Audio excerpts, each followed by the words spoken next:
Hello friends, super magic રસોઈમાં મિત્રો હું આપનું સ્વાગત કરું છું। આજે હું બટેટાની રેસીપી એટલે કે આલુ કચાલુની રેસીપી તમારી સાથે શેર કરું છું। તો તમને ચોક્કસ આ વિડીયો ઉપયોગી થશે। ગમે તો લાઈક કરજો, શેર કરજો અને સબસ્ક્રાઇબ કરવાનું તો ભૂલતા જ નહીં। તો મિત્રો આલુ કચાલુની રેસીપીમાં તમને ઇન્ગ્રેડિયન્ટ બતાવી દઉં। એમાં મેં જો 500 ગ્રામ એટલે કે 8 બટેટા લીધા છે અને 5 આપણે તીખા મરચા આવે ને એ લેવાના છે। તીખા જ મરચા લેવાના છે આમાં। અને 8 થી 9 કળી મેં લસણ લીધું છે અને 2 કપ જેવી ધાણા ભાજી લેશું। અને મીઠું, તેલ અને રૂટીન મસાલામાં મિત્રો આપણે મેથી, હળદર અને ધાણા જીરું આટલા ઇન્ગ્રેડિયન્ટ આપણે લેશું અને બનાવવા માટે આપણે તેલ લેશું। તો મેં જો 8 બટેટા છે એને બાફીને એની છાલ ઉતારી લીધી છે। હવે એને આપણે મીડિયમ સાઈઝના ટુકડા કરી લેશું આ રીતે।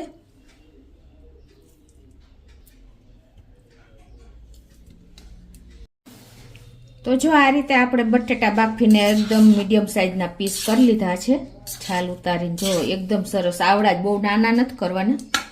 અને હવે આપણે આમાં નાખવાની પેસ્ટ બનાવી લેશું। એમાં 8 થી 9 કળી જે લસણ લીધું છે એ નાખી દેશું મિક્સર જારમાં।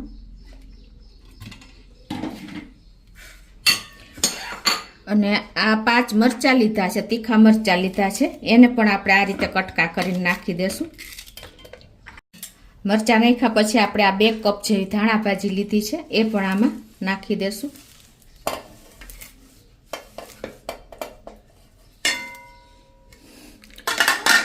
અને 2 થી 3 ટેબલ સ્પૂન જેવું આપણે પાણી નાખી દેશું। અને આની હવે આપણે ફાઇન પેસ્ટ કરી લેશું મિક્સરમાં। તો જો આ રીતે આપણે ફાઇન પેસ્ટ તૈયાર કરી લીધી છે મરચાં ને લસણ ને ધાણા ભાજીની। હવે આ બાજુ આપણે તેલ ગરમ મૂકી દેશું। 3 ટેબલ સ્પૂન જેવું આપણે તેલ લેશું।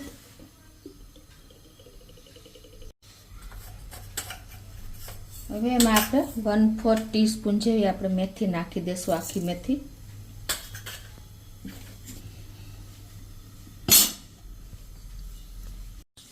અને હવે એમાં આપણે જે પેસ્ટ બનાવી છે ને લીલા મરચાં ને ધાણા ભાજી નાખી દઈશું।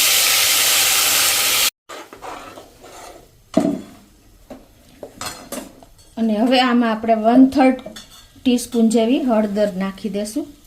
ટેસ્ટ એકોર્ડિંગ 1 ટીસ્પૂન જેવું મીઠું નાખી દેશું।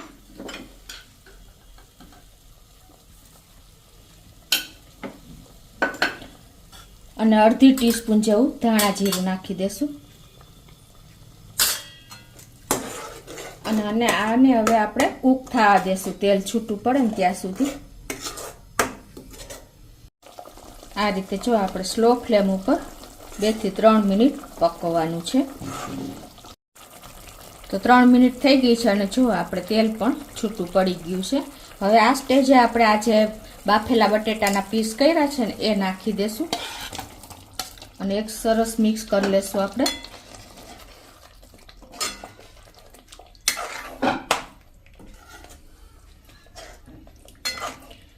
અને હવે આને આપણે સ્લો ફ્લેમ ઉપર જ 2 થી 3 મિનિટ ઢાંકીને થવા દેશું। તો 2 થી 3 મિનિટ થઈ ગઈ છે આપણે ઢાંક્યું એને। અને જો એકદમ સરસ આપણા બટેટા પણ વ્યવસ્થિત મસાલા સાથે કૂક થઈ ગયા છે।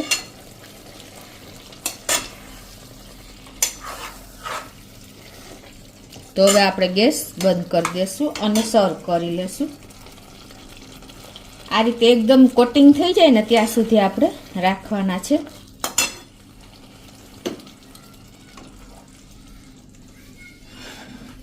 તો આ રીતે આપણે એક બોલમાં સર્વ કરી લેશું।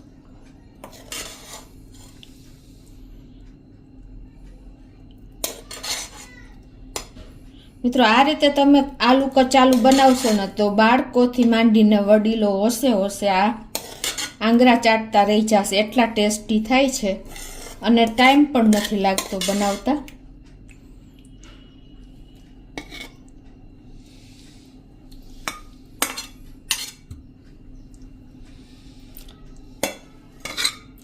લુકમાં અને ટેસ્ટમાં બંનેમાં તમે જોઈ શકો છો કે કેટલા એકદમ એટ્રેક્ટિવ લાગે છે. તો તમે ચોક્કસ એક વખત આ રીતે ટ્રાય કરજો અને તમને મારો વિડીયો ગમે તો લાઈક કરજો, શેર કરજો અને સબસ્ક્રાઈબ કરવાનું તો ભૂલતા જ નહીં.